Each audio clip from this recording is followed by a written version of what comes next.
છે કે તમે ગીતા ઉપર ગમે એટલી ચર્ચા કરો ને ગમે એટલી વિદ્વત્તા બતાવો, પણ છેલ્લે જો તમે તમારા આચરણની અંદર આ ગીતાની બધી વાતો કર્યા પછી ઉતારી ન શકવાના હો, તો આ બધી ચર્ચા માટે ગીતામાં સ્પષ્ટપણે કેટલીક આજ્ઞાઓ કહેવાય જ છે કે આવી ચર્ચાઓને શું કહેવાય, ની કરનારા સાથે શું થાય એ કહેવાયું જ છે સ્પષ્ટપણે. આ આચરણ વગરની ચર્ચા છે. અને એટલે હું કેટલાક આમાંથી તમારા માટે શ્લોક લઈ આવ્યો છું. ગીતાનો સૌથી વધારે મને ગમતો એક શ્લોક છે, બહુ ગમે છે, અત્યંત પ્રિય છે. અને એ શ્લોક આપણો એ છે કે અધ્યાય 6 પહેલો શ્લોક છે, કર્મણ્યવાધી કારસ્તે વાળો શ્લોક છે ને, એમાં ઘણા બધા કન્ફ્યુઝન થયા, પણ આમાં કોઈ કન્ફ્યુઝન નથી. આ એટલો સિમ્પલ શ્લોક છે.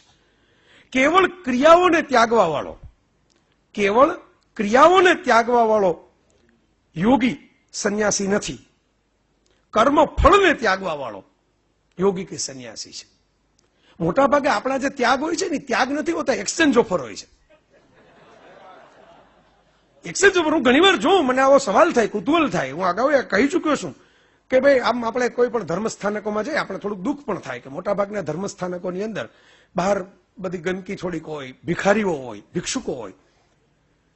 પછી આપણે એમ કહીએ કે બહાર જો બધા ભિખારીઓ બહુ છે, આમ છે તેમ છે, લોકો એમાં પછી વીઆઈપી દર્શનની ટિકિટો લઈને અંદર જતા રહે, કારણ કે પહેલા આમાં એને દર્શન કરવા છે કે દર્શન આપવા છે આપણને ખબર ન પડે, એટલી ઉતાવળમાં હોય. અને અંદર જતા રહે પછી મને એવું થાય કે આ બહાર આપણે એમ કહીએ કે આ પેલા ભિખારીઓ બહાર બેઠા છે, તો અંદર કોણ બેઠું છે? આ અંદર લાઈન લગાડીને જે ઉભા છે એ કોણ છે? એ ભિક્ષુકો જ છે. લિસ્ટ લઈને જ આવ્યા સીધે સીધું કે આ ઓલું ઠેકાણું આપણી દીકરીનું કરી દેજો, આ ઓલી પાર્ટનરશિપનું આપણો ઓલો કેસ ચાલે છે આ વખતે પૂરો કરાવી દેજો. હવે વિચારજો, આ લઈને જ આવ્યા છે, આખી યાદી લઈને આવ્યા છે. એ ત્યાં માગે છે, એ 5-5, 10-10 કરોડનું માગે છે, ઓલા બિચારા 5-5, 10-10 રૂપિયાનું માગે છે. આટલો જ ફરક છે, આટલો જ ફરક છે. શું કામ? કારણ કે આટલી બધી ચર્ચા કરી. હું તો ઘણી વખત ગુજરાતીમાં કે એમાં અનુવાદ આપણે ખોટો કર્યો. કર્મણીય વાધી કારસ્તે મા ફલેશું કદાચન, એમાં ક્યાંય એવું કહેવામાં આવ્યું જ નથી. આ નવી પેઢીને ગમે એવી વાત છે, એને પસંદ પડે એવી વાત છે, અને આજના જમાનામાં જરૂરી લાગે એવી. આ ડિપ્રેશનનો યુગ છે. ભારતમાં સૌથી વધારે યુવાનોના આપઘાત થાય છે. ઓફિશિયલી સૌથી વધારે યુવાનોના, તમે એકેડેમિક રિપોર્ટ જુઓ, આવી તો કઈ ચિંતા આપણે કરતું નથી, આવી કોઈ વોટ બેંકને લગતી કોઈ વાત નથી, એટલે આપણે ત્યાં એની બાબતની કોઈ બહુ ચર્ચા થતી નથી. પણ સૌથી વધારે યુવાનોના આપઘાત આ દેશમાં થાય છે. એટલા ફ્રસ્ટ્રેટેડ છે, એટલા બધા અકળાયેલા છે, એટલા બધા મૂંઝાયેલા છે, એટલા બધા દિશાહીન થઈ ગયા છે, ઉદાસીન થઈ ગયા છે. ત્યારે આ વાત બહુ મહત્વની છે. એમ ક્યાં કહેવામાં આવ્યું કે કર્મ કરતો જાય ફળની આશા ન રાખતો? આશા એવું આ સંસ્કૃતમાં કેમ અનુવાદ થાય અધિકારનું, મને સમજાવો. ફળ ઉપર તારો અધિકાર નથી. આશા રાખને તો તારે રાખવી તો રાખજે, ઇટ ઇઝ ઇમ્પ્લાઇડ, પણ અધિકાર તારો નથી, આ યાદ રાખજે. કોઈ પ્રેમી હોય અને કોઈ અભિસાર માટે એમ કે નીકળો હોય, અને કોઈ એમ કે એની પ્રિયતમાને એમ કે ભાઈ તમે મને બહુ ગમો છો, હું તમારી સાથે લગ્ન કરવા માંગુ છું. રૂકમણીએ કહેલું કૃષ્ણને આવું પત્ર લખીને, અને કૃષ્ણએ આ પાડી, સંમતિ આપીને લઈ આવ્યા. બરાબર. હવે ન આપ્યું હોત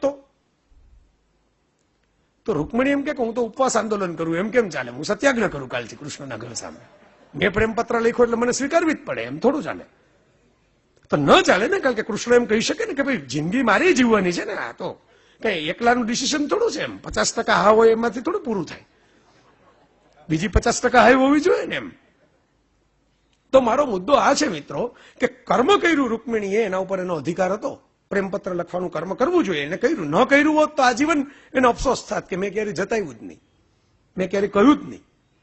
પણ પછી ફળ ઉપર એનો અધિકાર નથી. ફળ ઉપર તો કૃષ્ણનો અધિકાર છે. કૃષ્ણ નક્કી કરે કે ના મારે પાણી ગ્રહણ કરવું છે તો જાય, અને ન નક્કી કરે તો રૂકમણીએ સ્વીકારવું પડે કે કૃષ્ણની મરજી નહોતી.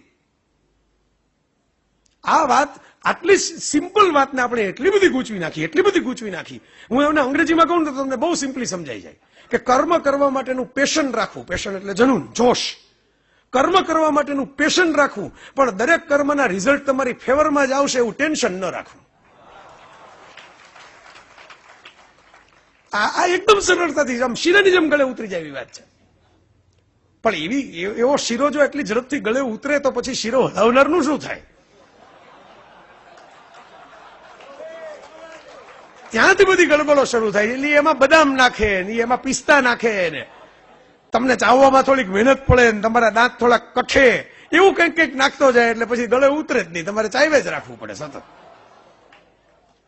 આટલી મેં કહ્યું ને, આટલી સિમ્પલ વાતોને આપણે એટલી કોમ્પ્લિકેટેડ કરી નાખી. નવી પેઢીના ગમે એવી વાત છે ને, ડિપ્રેશન જ ના આવે. તમે એક્ઝામના પેપર આપો, તમારું કર્મ છે. કર્મ પૂરી જોશથી કરવું, પૂરા હોશથી કરવું. તમારી જાત રેડીને કરવું, આખી રાતનો ઉજાગરો કરીને કરવું, ત્યાં સ્થિતપ્રજ્ઞ ન થવું કે હું તો સ્થિતપ્રજ્ઞ છું ભાઈ, મારે કયું પરીક્ષા ને મારે શું લાગે વળગે, મારે એને ભણવાનું શું લાગે વળગે, ભગવાનને ભણાવવો હશે તો મને અંદરથી જ્ઞાન આપશે એની મેળે મેળે. તો સાંદીપની ઋષિના આશ્રમમાં ગયા જ નહોતા, આખે આખું સિંહાસન મૂકીને મથુરાનું ઉગ્રસેનને સોંપીને અવંતીપુર ગયા જ ન હોત કૃષ્ણ ભણવા માટે. પાવરને બદલે જે નોલેજની પસંદગી કરે એને પાવર ફોલો કરતો કરતો આવે. એ બાપી કી વારસા વાળું મથુરા ઉપર ન બેસે પણ પોતાની સોનાની દ્વારકા ગુજરાત આવીને બનાવે. આ રિયાલિટી છે કૃષ્ણ ચરિત્રની. એટલે હું તમને કહું છું કે આ એટલી બધી ગૂંચવી નાખી કે એક્ઝામના પેપર આપવા તમારા હાથમાં છે, બેસ્ટ જ્ઞાનની તૈયારી કરીને આપવા તમારા હાથમાં છે, પણ હવે ચા પીધા વગર જોવાશે કે ચા પીને જોવાશે એ જોવા જવું તમારા હાથમાં નથી. એ પરિણામમાં શું થશે એ તમારા હાથમાં નથી. પણ પેપર માટે જો તમે કર્મ વ્યવસ્થિત કર્યું હશે તો એ બોલશે ખરું.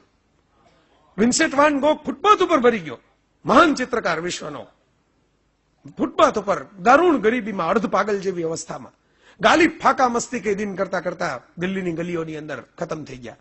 તમે વિચાર કરો, પણ કર્મ કરીને ગયા હતા, કર્મનું ફળ ત્યારે મળ્યું નહીં, ફળ ઉપર અધિકાર હતો નહીં, ફળ કોઈ આપ્યું નહીં. પણ આજે તમે વિચાર કરો, SMS માં ઘરની બનાવેલી શાયરી લોકો મોકલતા હોય ને તો નીચે ગાલિબ લખી નાખે, કારણ કે એક જ નામ યાદ આવે. શાયરમાં બીજા નામ યાદ કોણ આવે પાછા? તો ગાલિબ લખીને મોકલાવી દે. વિન્સેન્ટ વાન ગોગના ચિત્રો વિશ્વના મોંઘામાં મોંઘા વેચાયેલા ચિત્રો, સળગતા સૂરજમુખી, સનફ્લાવર્સ, સૌથી મોંઘા વેચાયેલા ચિત્રો.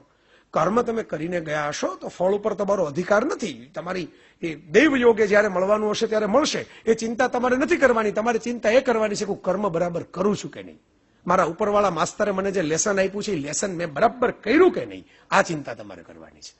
એમાં સ્ટાર કેટલા આવ્યા ને A ગ્રેડ મળ્યો કે નહીં ચિંતા તમારે નથી કરવાની. એ ચિંતામાં પડશો તો કર્મ ઉપરથી ફોકસ જાશે ધીરે ધીરે, સ્ટાર ઉપર ફોકસ વધશે. આ આટલી સિમ્પલ વાત મેં કહ્યું એમ, આખી નવી પેઢીને ગીતાને જો આટલું દોહન આપવું હોય તો આટલું જ આપવાનું છે, આટલું જ આપવાનું છે કે તમે થોડું ઘણું એટેચમેન્ટ